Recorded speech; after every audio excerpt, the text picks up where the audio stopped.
back, Ram fans. This is Rams Up, your favorite LA Rams podcast. We are proud members of the Fans First Sports Network. That's fansfirstsports.com. You can also follow us on YouTube. Our channel is at LA Rams Up. I'm your host, Mark. You'll hear from my co-host, Tom, on occasion as well. Hey, we're not Rams insiders. We're just longtime fans who love talking about our Los Angeles Rams. Let's get to it. Welcome back, everybody. Episode 383 of Rams Up. We are going to continue Paul Walia's discussion about his Puka Power Prospects. These are the guys he sees going on day 3 of the upcoming NFL Draft, rounds 4 or later. Yesterday, we talked about the prospects on the defensive side of the ball. And today, we'll wrap it up with the prospects on the offensive side of the ball and a summary for everything we talked about. And you can also watch this discussion augmented by videos on the YouTube channel as well. Let's pick it up where we left off. Okay, our next guy up, what do you know, another SEC guy, a running back out of Kentucky. Is he out of Kentucky, Ray Davis?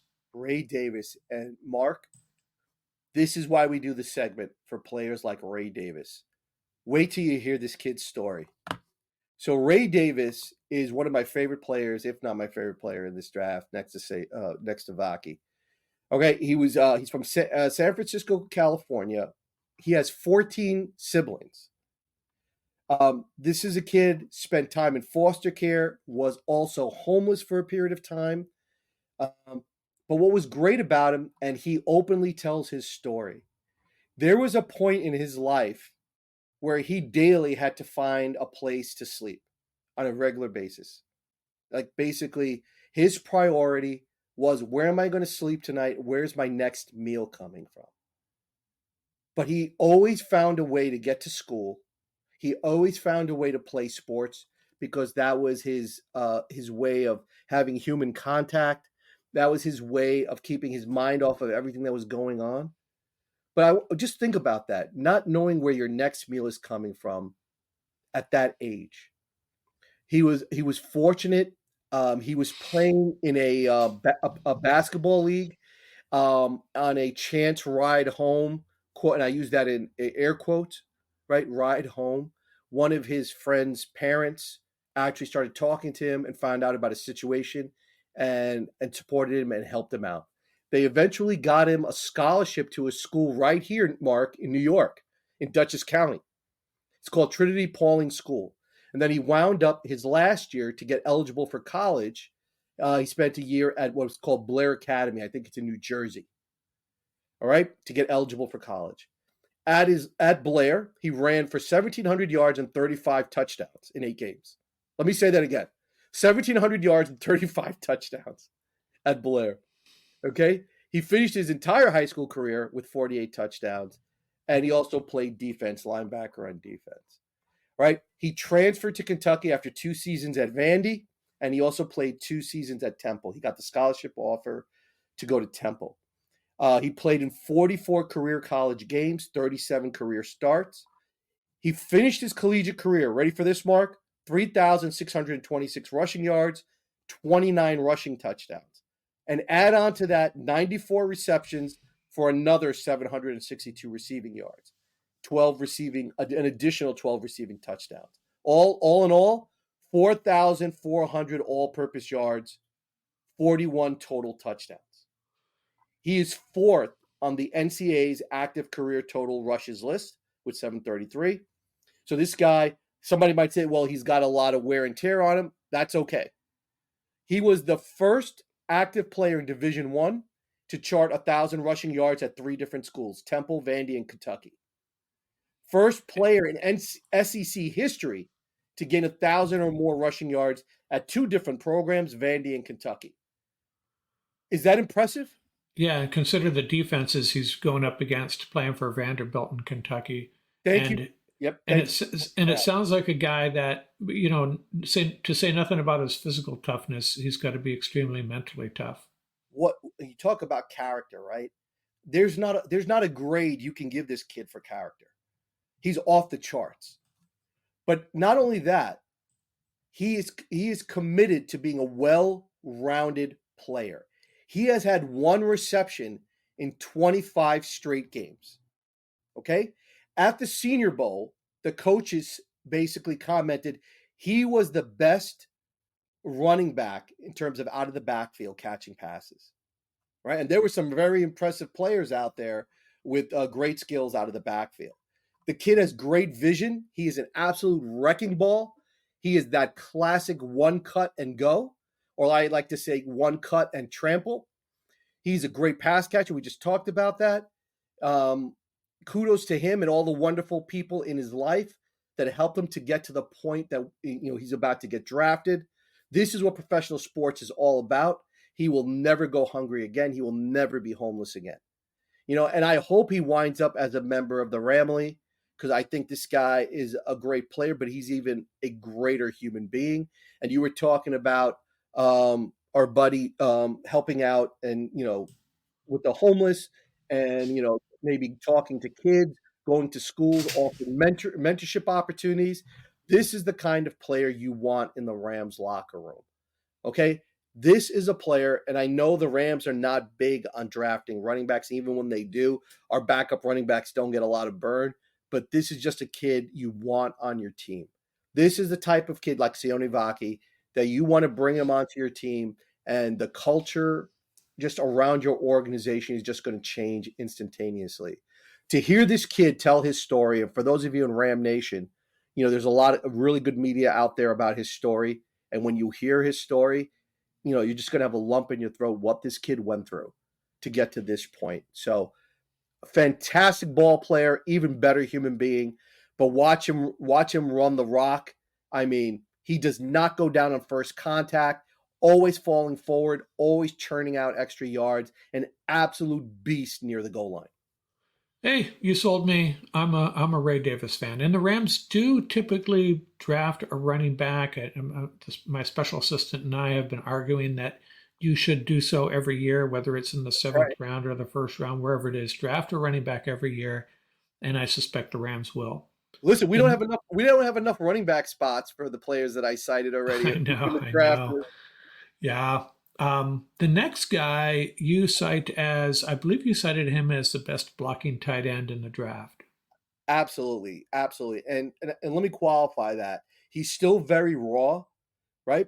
But when he does lock on, holy cow, it is a pancake. So his name is Brevin Spanford. He's the tight end from Minnesota. Does not have eye-popping numbers in terms of production. So when you look at his career numbers, not mind-blowing to say the least, right? He stayed in state, went to Minnesota. We know Minnesota is a school that runs the rock pretty much fairly well. This kid is just raw and nasty. I love his temperament. I love his football IQ. And Mark, and Ram Nation, you all remember, I'm still smarting from missing out on my buddy from Georgia, Darnell Washington, from last year, right? This kid would be a great developmental tight end. He reminds me a lot of Roland Williams, right? The kid just needs to put it all together. He has the size, the speed, he has the hands, his technique is there. It's just raw. And we have seen the work that the Ram coaches have done with Davis Allen.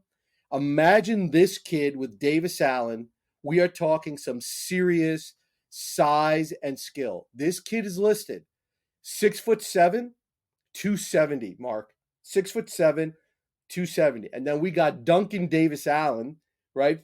We have all seen the tape of him dunking a basketball, right?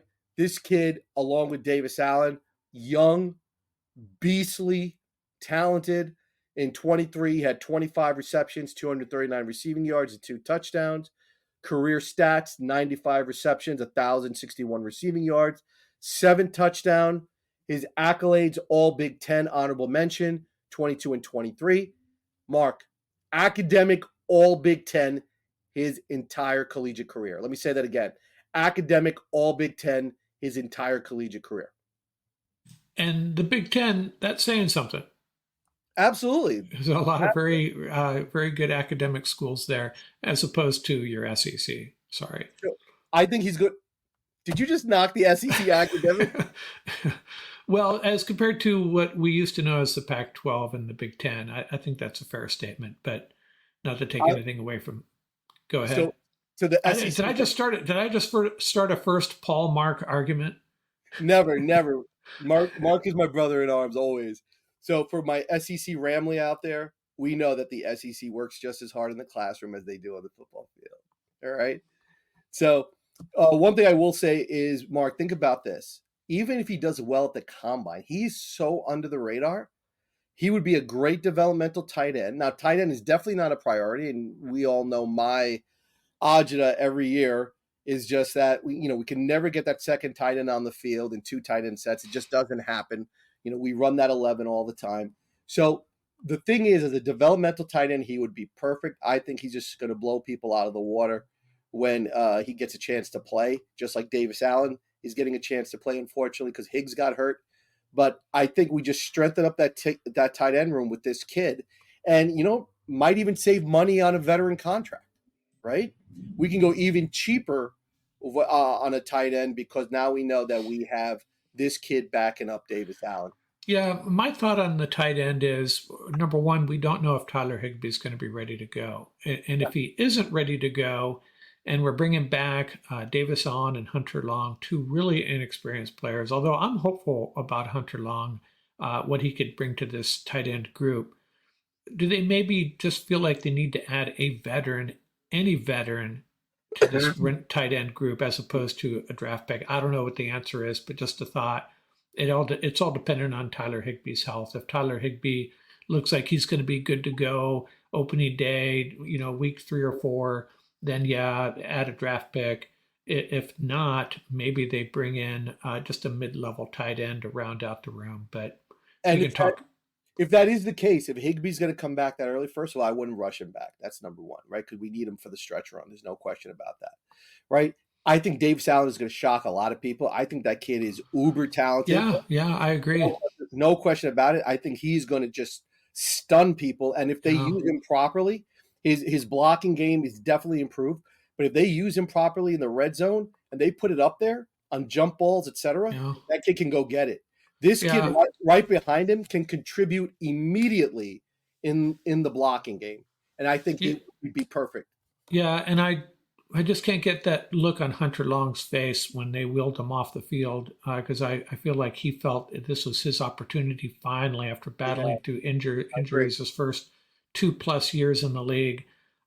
So I'm pulling for him. I'm pulling for Tyler Higbee. And I'd like Tyler Higbee. We haven't seen the schedule yet. That comes out. I'm not sure when it comes out, but when it does come out, maybe he's going to circle that Detroit game in Detroit as his first game back.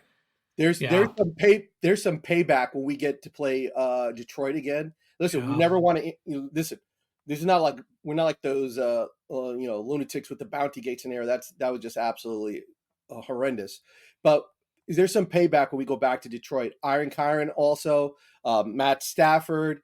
There were some cheap shots in that game. Puka, Cup. There were a lot of cheap shots in that game, and regardless, whatever. And Campbell knows better. And like I said, based on what I saw, because it happened more than once, that was definitely coming from the coaches. There's some payback that has to be dished out. And I hope in that game, the entire Ram team circles it collectively, and that should be blowout city and just trample those guys for what they did. And I wonder how Jared Goff felt about that. Him and Higbee drafted together, remember? And I'm sure they have some type of relationship. Okay, next up, who do you have next up on your list? I'm not sure I have the same order as you. So I said, listen, look, this is a Puka segment. You got to have a wide receiver on here. I actually had 3 wide receivers on here, but for purposes of time, and I'll wait till after the combine, and I'll update the wide receiver part of it. And one wide receiver that's not on the list, but we should definitely cite from Texas A&M, Aeneas Smith, probably for his size, pound for pound, the nastiest blocker at wide receiver. He plays at Texas A&M. Really, really good wide receiver. I think he's going to do well at the combine as well. So let's talk about Puka, right? Under the radar, tall, muscular, wide receiver, hyper athletic. There's a receiver out there, Luke McCaffrey.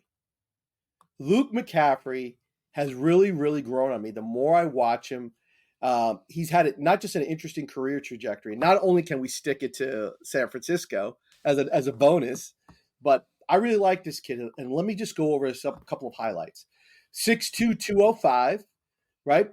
Definitely has a room on his frame to add some more weight. He's had an interesting career trajectory. And as much as I delved into it, I really couldn't get a lot of details. He played high school football for his dad in Colorado. He played wide receiver and defensive back because his brother was the starting quarterback. Interesting, right? They eventually, I think, split quarterback duties. I think it was junior year. They won the state title. And then he went to Nebraska, and he started out as a quarterback. He then transferred to Louisville, and then wound up transferring to Rice, where he eventually, after a short stint in quarterback, also switched to wide receiver. And that's his dad's positions for Ram Nation. For those of you who know, this is Ed McCaffrey's son, three-time Super Bowl winner with the Niners and the Broncos, and also probably arguably one of the best blocking wide receivers of all time, Ed McCaffrey.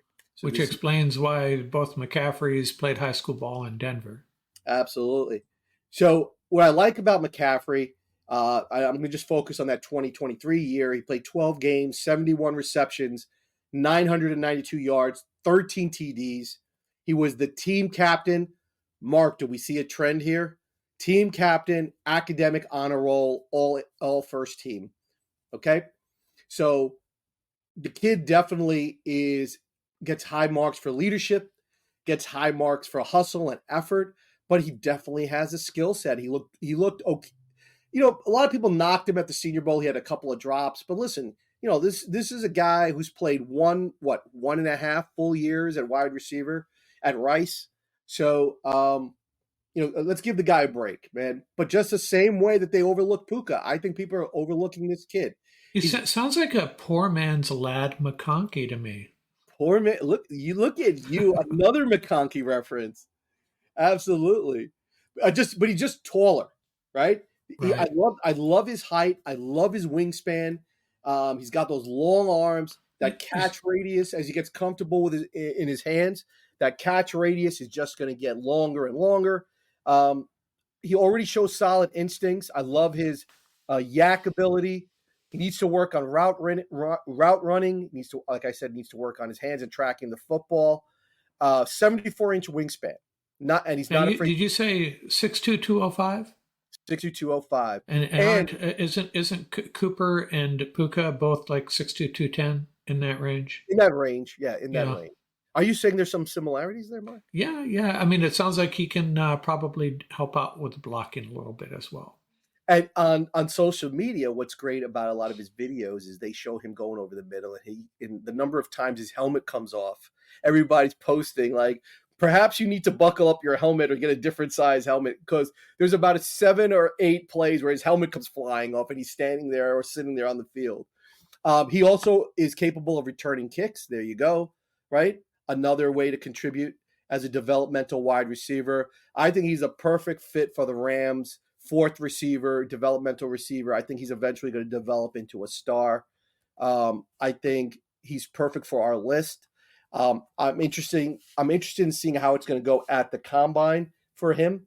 I think he's going to do really, really well, but I still think he's going to wind up being a day 3 diamond. So another play to circle Ram Nation if he winds up on the Rams roster. Listen, we called it right for Puka last year.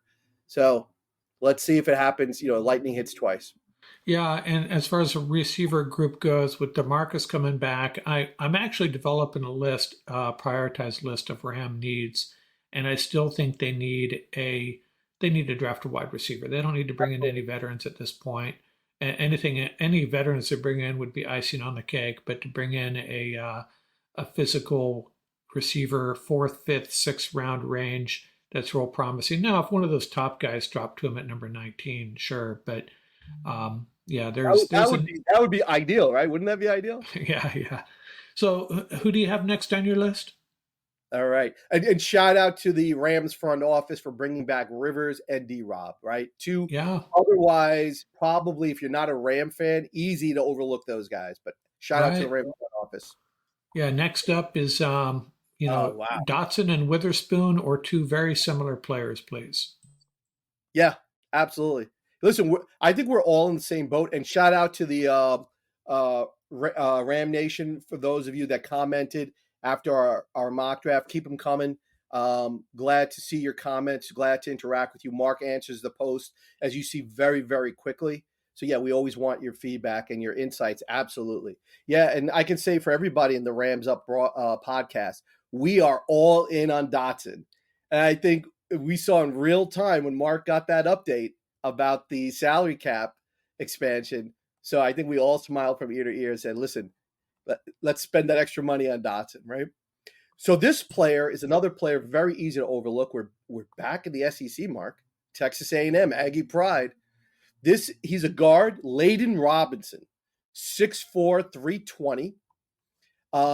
Just I love watching this kid play. I loved him. I loved him at the Senior Bowl skill drills. Two-time team captain. He played in 10 games. He helped last year. He helped A&M get back to respectability. They had a rough season. He's a pivotal leader in the locker room. Everybody said that. Texas A&M, shout out to Texas A&M. They do a great job of putting great media out there about their players. And everybody said everything about how important he was in the locker room. And that's what I read about him and jumped out at me, was how pivotal he was in the locker room and keeping that mindset positive, even when they were having a rough year in 22.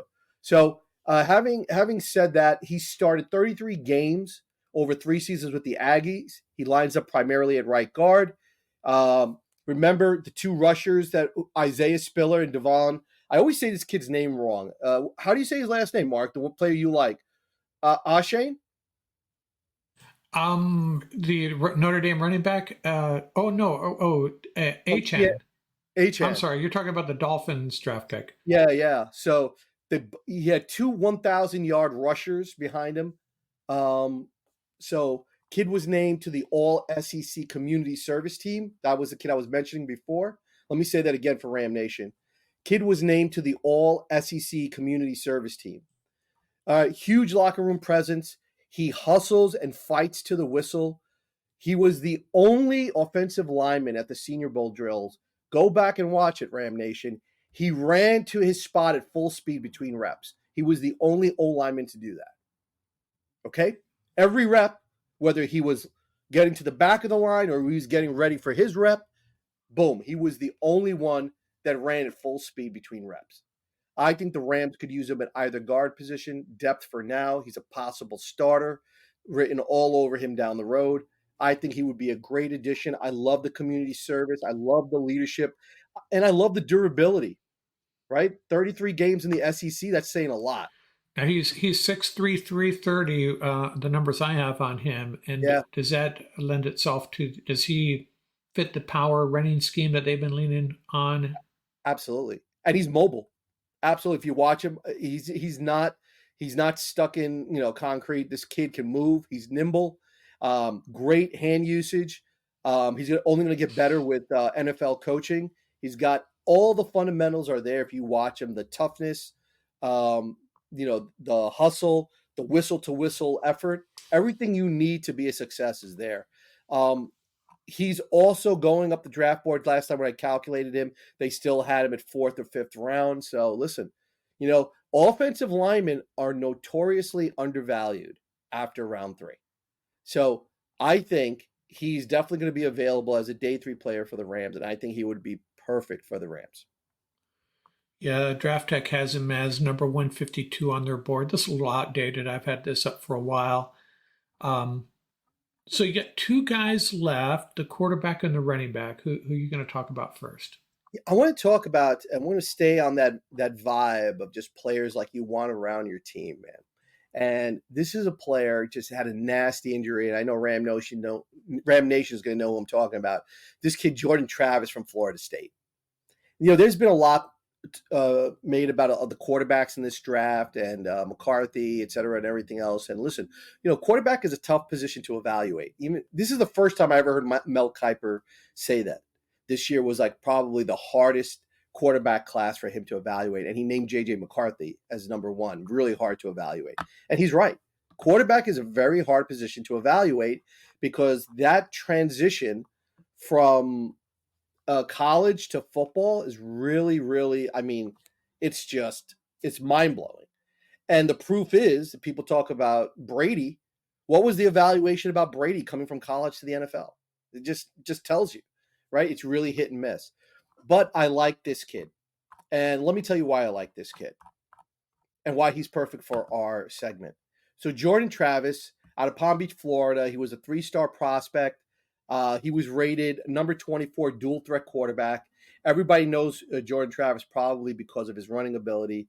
He was the Palm Beach Player of the Year. He led his high school to 8 wins, regional final round of the state playoffs, was the conference's offensive player of the year as a junior, was an incredible two-way player in high school.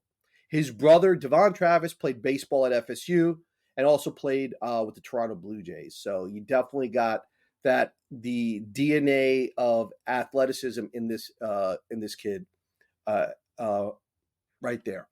I watched a little bit of tape on him and didn't know much about him. Didn't watch much of Florida State this past year. And talk about extending plays. It was like Fran Tarkenton on double speed is what it looked Interesting. like. Fran Tarkenton. Oh, wow. Yeah, absolutely. Yeah, I could see that. So for those of you, that's Fran Tarkenton reference, right? For the Minnesota Viking fans out there, right? Ramley reference. Okay. This kid played a ton at FSU, right? He played multiple years at FSU. And what I liked about that was you watched FSU as their record got better and better and better. And eventually this year they were 11-0 before his injury, right? He was originally a transfer. Hold on one second. I want to go directly to. I'm just going to jump over some of the background stuff. I want to go directly. He's an older player. He's 24 years old. He was originally a transfer from Louisville. He played 35 games at FSU, 5,888 yards and 45 touchdowns. Also add to that 1,700 yards and 24 touchdowns on 336 carries. He's one of 6 players in FSU history, the only active player nationally to rush for at least 7 touchdowns in 3 straight seasons, Mark. He holds the FSU career record for quarterback rushing yards and quarterback rushing touchdowns. He's the only player in program history, top 10 in FSU's career passing touchdowns and rushing touchdown list. He has accounted for 70 total touchdowns at FSU. Okay? And he had his team undefeated. They were 11-0 before that gruesome injury. Okay? So, I mean, there's a lot to be said about this kid. I mean, in terms of running the ball, absolutely. But in terms of throwing the ball, they had him down as early day 3 grades from jump. Obviously, his injury just made matters worse. But I think this kid's got the physical talent and, more importantly, the college experience to be a successful quarterback. First of all, the kid is mobile, and I think the way you said it is different. He's not running because he doesn't have confidence in his arm. He's extending plays. Mark, you nailed it right there. He's extending plays because he has confidence in his arm. He knows he can make big plays with his legs. He knows that. But he also knows he can make bigger plays with his arm. And that's the difference, I think, for a lot of quarterbacks coming out of college. There are quarterbacks that run because that's their primary skill set. And then there are kids that run because they can extend plays. And if they need to get positive yards with their legs, they can do that. So they can hurt you both ways. Yeah, it's kind of a dilemma when you're looking at, and this, I'm going to oversimplify this Go because ahead. I don't know football as deep as you and Ian and some other guys, but if I'm looking for the Rams' next franchise quarterback in a Sean McVay offense, I'm thinking Drake May, someone like that. But Interesting. if I'm looking for a backup quarterback this year, I think it's always nice to have, if it's a rookie, a guy that can, when things fall apart, things go sideways, it can get 6 yards on the ground. And that would be Jordan Travis, I think.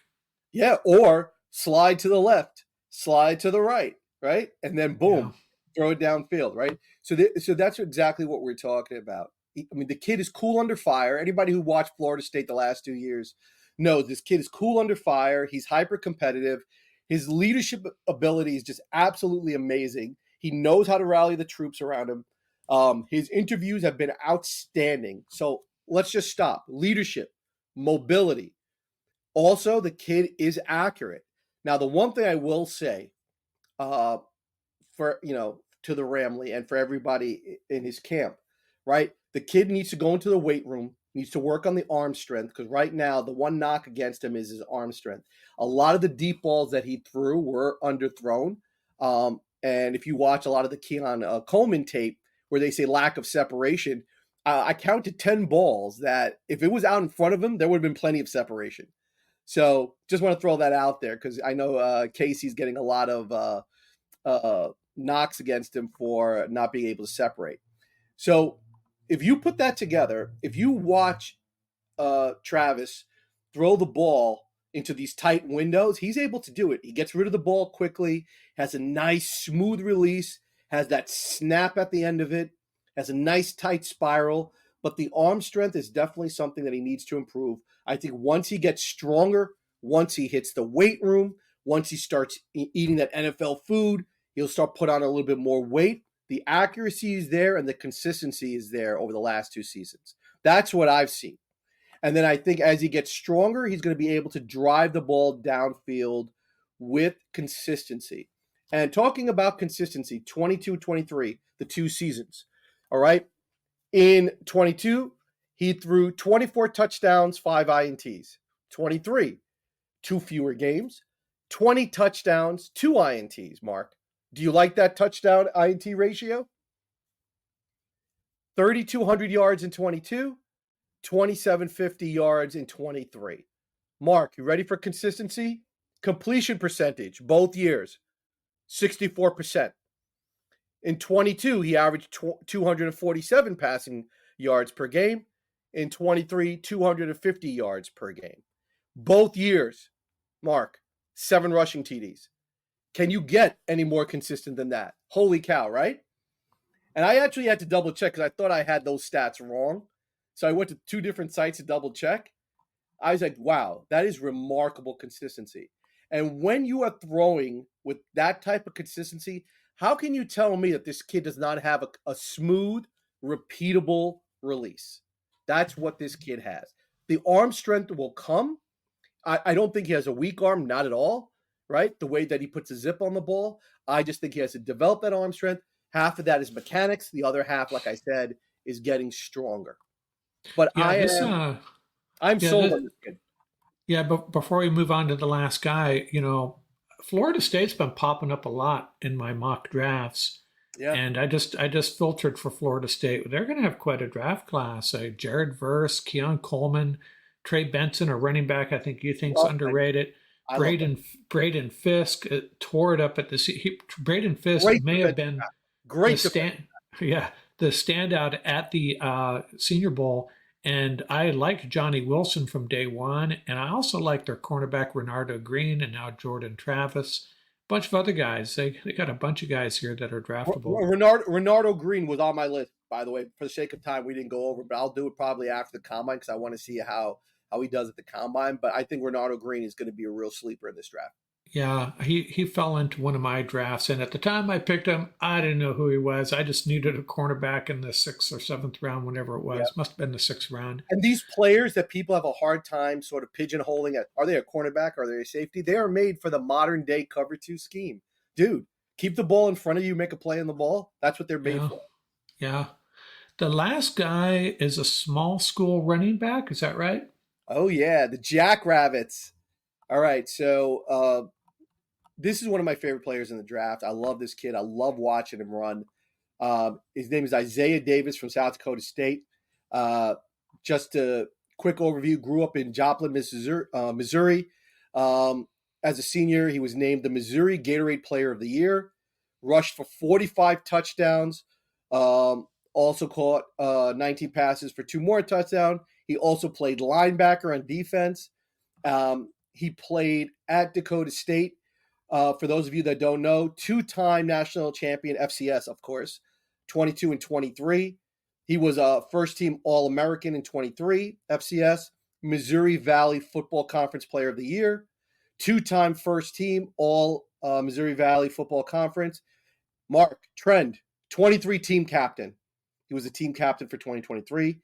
He finished his career with 4,500 career rushing yards in 46 games. For those of you, that translates to 99 yards per game average.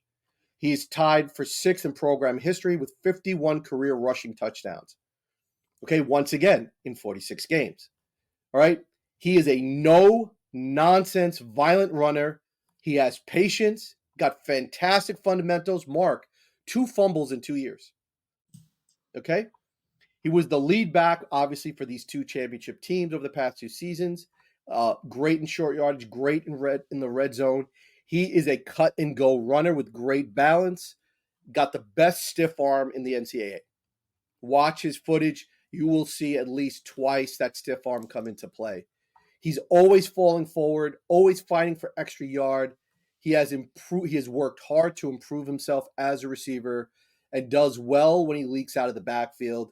He would be a great complement to Iron Kyren to help establish that physical identity the Rams need on offense and sort of take, alleviate some of the load, short yardage goal line at times. He would be equally adept in the zone or power gap scheme. And one thing I will say to you, and tell me who this sounds like, when they were interviewing him about him getting ready for the combine, they asked, what do you want people to see when you're at the combine? Listen to what he said. Who does this remind you of? He said, my competitiveness. He didn't say my cutback ability, my speed. He said, I want to notice my competitiveness. I worked hard to get to where I am. That statement alone, I'm drafting this kid. Who does that sound like? That's exactly what Puka, when they asked Puka, what set you apart? How did all these teams miss you that you wound up in round 5? And that's what he said. He said, you can't quantify competitiveness, toughness, desire. And you see that every time Puka makes a catch. it's amazing. And my notes on Davis suggest he may last to the 7th round. Now, could go earlier. Maybe we should shut up about him and he'll be there for the leave the segment immediately, right? So yeah. How do we know anything about his pass blocking? I didn't see too much about it. When I watched him, most of they were a heavy running team, the Jackrabbits. So I didn't see too many clips of that. I'm sure a player like this who's committed to getting better, he can develop that, and he's tough enough that I don't think that'll be an issue moving forward. But one thing I will say, there are day 3 running backs for a lot of teams. Do not waste valuable draft picks on a reach running back. There is so much talent at the lower rounds of this draft, and I cannot explain why. I think a lot of it has to do because a lot of players did not play in the bowl games, so we didn't get a chance to see them on that sort of that ultra spotlight sort of stage. But I am telling you, and we saw this when we did the mock draft. I said that kid from Alabama, McCullen, I think he's fantastic. Edwards, the kid from running back, who I think is an Iron Kyren clone. There are so many great running backs. There are a couple of stash players as well in the late rounds. I think teams can do very well for themselves on day 3 and find that Puka mindset running back, that ultra competitive warrior that is going to get it done on the field. Listen, I think Puka's one of one. Right. When we cite Puka, that Puka mindset is that willingness to get better, that willingness to win, that willingness, that fearlessness, that dedication, but at the same time being able to do it with a smile on your face and understand that you're doing it for the guy. And I don't think we can understate. I mean, I totally agree with you, Puka's toughness, but I think having Cooper Kupp having his arm around his shoulder and telling him this is how it gets done, this is how you do it, and you see that in little comments that Puka makes all the time. A lot of his decision making is, what would Cooper do? How would Cooper handle this? Well, is Cooper going to be mad at me? Things like.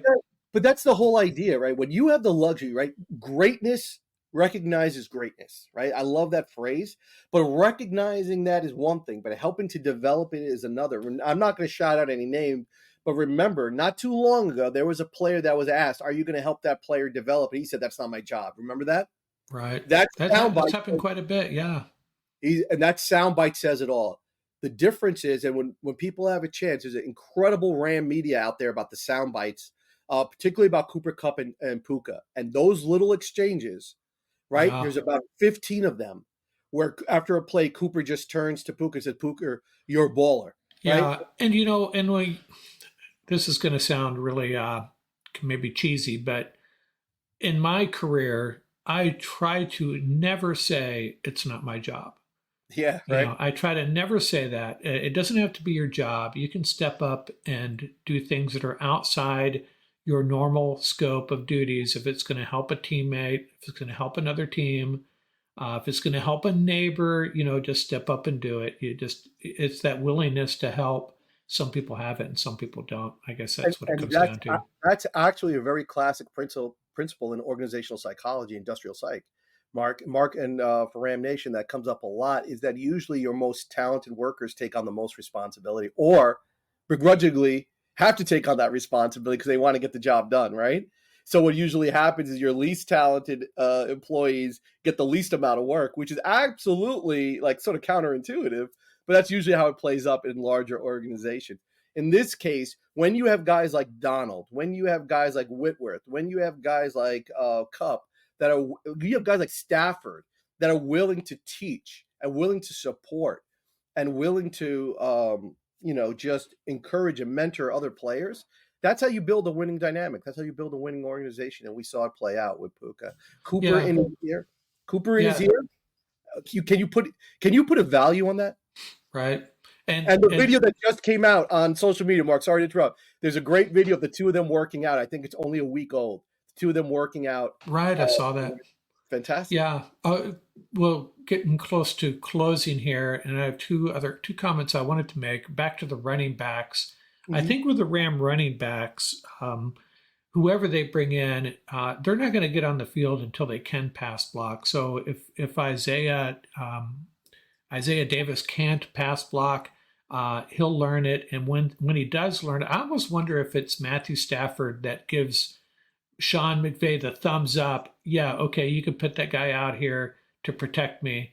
Until I say he's ready, he's not, because you saw running backs come off the field a lot in passing situations. They just weren't out there. And they got to be able to pass block in this offense. Go ahead. You know what's interesting? When we started this, I think like your pass blocking skill development example, I think is absolutely perfect. So what I told Mark when I first, I wouldn't say like I'm a sort of like a draft fanatic. I'm not, but I do think it's a very functional part of a team because I think the personality of the team is constructed of the players you bring onto it. It's just obvious, correct? So when we did this list originally, right? So the way I started, I identify 100 players that I like. Mark knows I'm completely biased. These are the 100 players. I don't care how they're ranked. Draft them, right? These are the players we're going to draft. We're going to go out and get them. Of that 100, now think about some of the things that we emphasize. What did we emphasize? Multiple year starters. We said team captaincy, right? Or some other accolade about leadership. We also said academics, right? Being a priority. Of that 100 mark, correct?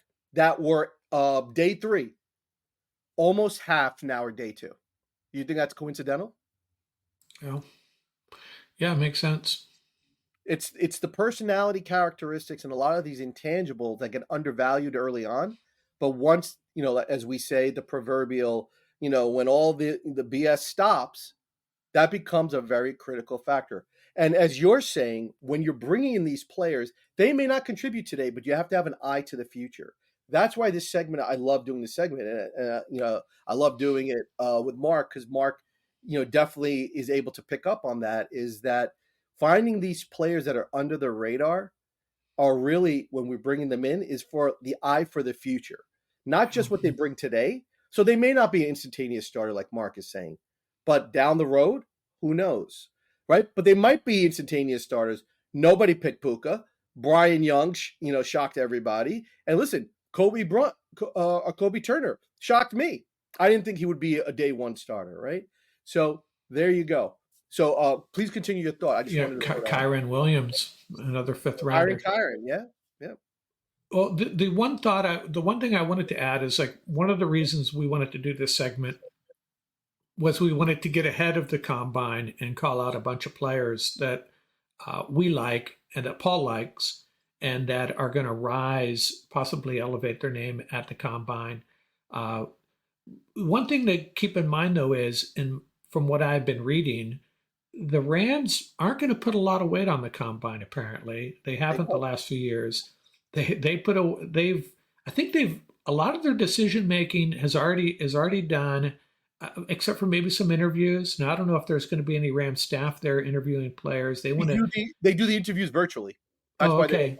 Yeah. So what they want to do is, Sean McVay said it yesterday, the day before, emphasis on toughness, that football is the biggest part of their life, and that their personality is the type of person they want in their locker room.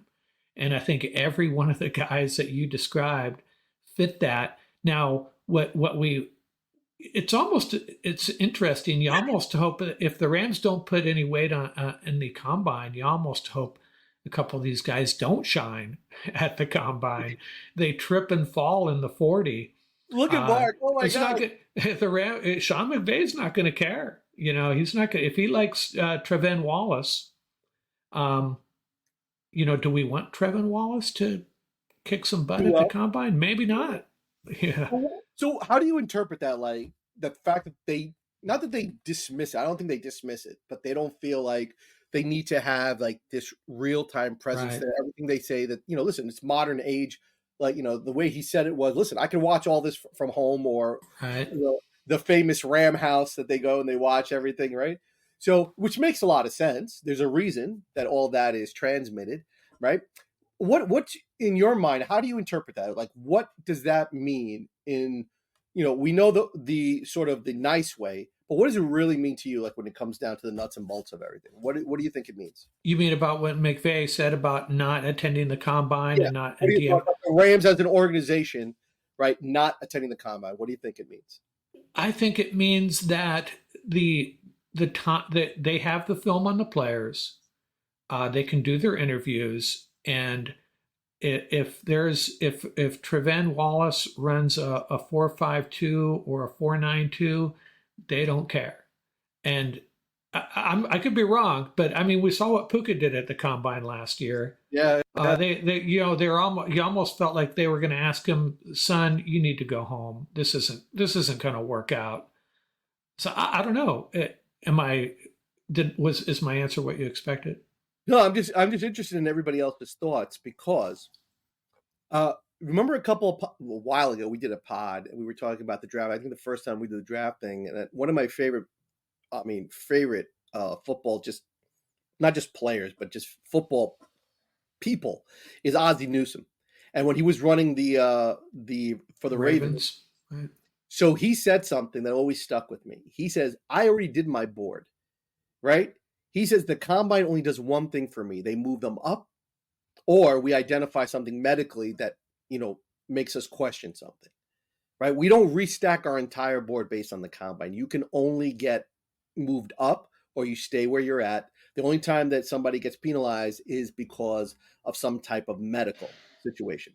Now, one of the things the draft has become, and has become very reductionistic, right? So we just talked, and Mark, you said it best. You said a kid that's played 33 games in the SEC, right? And now you're going to break it down to one showcase at the Senior Bowl and then the combine. And everybody's talking about what they did at the Senior Bowl and the combine. And you're absolutely right.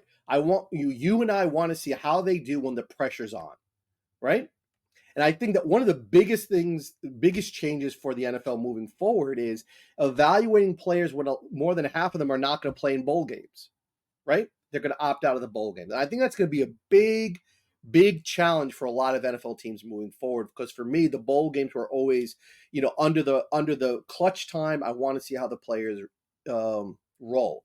So what we might be seeing is a lot of teams now saying, well, I want to see, this is their clutch time. I want to see how they perform. I think the Rams sort of downplaying it is just like, as you said, they said, listen, I cannot devalue a player who's knocked out 33 games in the SEC and has proven they can play football, right? They have already proven that to us. What we want to see now is maybe like a sort of a small sampling of their skills in isolation, so we can see how that's going to translate, right? How that's going to translate in certain scenarios. Maybe we give them certain tasks that we want to do, certain niche types of tasks that we want to execute in our offense or our defense. That's the way I'm looking at it. So I agree with you. I think exactly right. It's not a reductionistic viewpoint of these players and their performance. And I think that it keeps it in perspective. So I actually like the fact they're doing it that way. I still think the interviews are important. That's like what I'm looking forward to, and I'm glad they do the interviews first and they get into the skills right after that. But yeah, so I think you're right. I think it's really, really interesting, the Rams' approach to the draft. Yeah, I mean Puka. Just go look at his what happened with him, his college career, and then the combine, Yep. And and it's not just Puka. Cooper Cup oh, raised a lot of eyebrows when they picked Cooper Cup. They raised a lot of yeah, eyebrows. and Puka's speed on the field in the NFL was excellent. You know, I think he got clocked as one of the fastest wide receivers at one point. So yeah, the Rams are getting it right. I mean, they're not perfect, but I'm not sure what happened with Stetson Bennett. That was the one real miss Yeah, last year. But there's maybe something going on that's just not part of their analytics, yeah, and they yeah. missed it. We But hope, we hope that Stetson gets it, everything in order and everything's okay. But yeah, you know, that's something that's, listen, and we saw that with Kendrick too, right? yeah, And we said that in the draft when it first happened, right? Both those players had something happen before the draft, right? Something came up, right? We all know what happened with Stetson Bennett. We don't need to talk about it, right? There was that incident that happened. There was the incident with Kendrick that happened through his collegiate days, right? And listen, these red flags come up. You can't just dismiss a player for that. You have to give them the opportunity to grow, depending on what the situation is, of course. Right. There was a player on our list, Mark and I, we said we found out something about the background. We took them off the list, obviously, because, the list, exemplifies a certain thing. But, there are players that, if we did the segment, the list would be 40 players long, Mark, right? right. So we know what's going to happen is that as these players move up off the list, they're like day two wonders, whatever they may be. The other players are now going to come on the list, right? And that's generally what happens in the NFL. The players move up, other players go into the limelight. You had just talked about the kid from Florida State, Green. There's a quarterback from Tulane, Jarius Monroe. I want to throw his name out. Kyrie Jackson was the corner that I loved. Actually, is now a solid day two player according to the rankings. I think Kyrie Jackson just fits the Rams so well. And then another corner / safety is the kid from Auburn. Two, actually. There's a Simpson, and then the other one is Pritchett, which I also like. Sneed And will be happy. Nathaniel Pritchett. Yeah, I Yeah, know Sneed will be happy about the Auburn shout out. yeah, I remember reading about Pritchett actually, and I made an off the cuff comment. I don't know if I included this on a podcast or not. They said that he's very cautious in his coverage and plays off a little bit. And I said, well, that's perfect. That's exactly what the Rams have been doing for 2 or 3 years. Bring him on in. Yeah, right. But Jarius Monroe from Tulane is a kid I really, really like. Yeah. Okay, I think we've covered enough for this episode. We got through your primary guys there. We end up with 14 of Paul's Puka Power Prospects. And let's do this again after the combine, and we'll either talk about another 10 guys, or we'll re-rack and stack these guys, see which ones maybe elevated themselves too much. And I guess what we're hoping for, like I said, it's kind of torn here. Maybe we don't want these guys to stand out too much, because if they already have Sean's eye and Les Snead's eye, just stand pat and fall to the Rams. Yeah, and that's sort of like the subscript, right? Is that this is a Right. Rams Up podcast. So everything these players, and we're hoping, fingers crossed, right, that they wind up on our roster, right, because of what they bring to the table, right? And But I hope Les and Sean appreciate this. They're probably in Cabo sipping margaritas, waiting for this video to drop. right, exactly, yeah, Doing high on their list, right, exactly. doing all their homework for them. Yeah, Okay, Paul. they have people much more capable than you and I, right? Taking care of business. Yeah. Okay, Paul, thanks a lot for your time. It was a lot of fun, and I'll see you at the round table. Absolutely. Double ram horn. Okay, out here.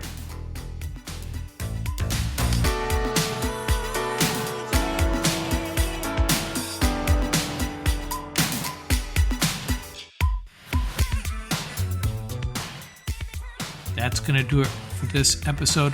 Remember, you can reach us at ramsuppodcast@gmail.com. And don't forget about our YouTube channel. Our handle is at laramsup.com. Till next time, keep the horns up, stay safe, and have fun out there.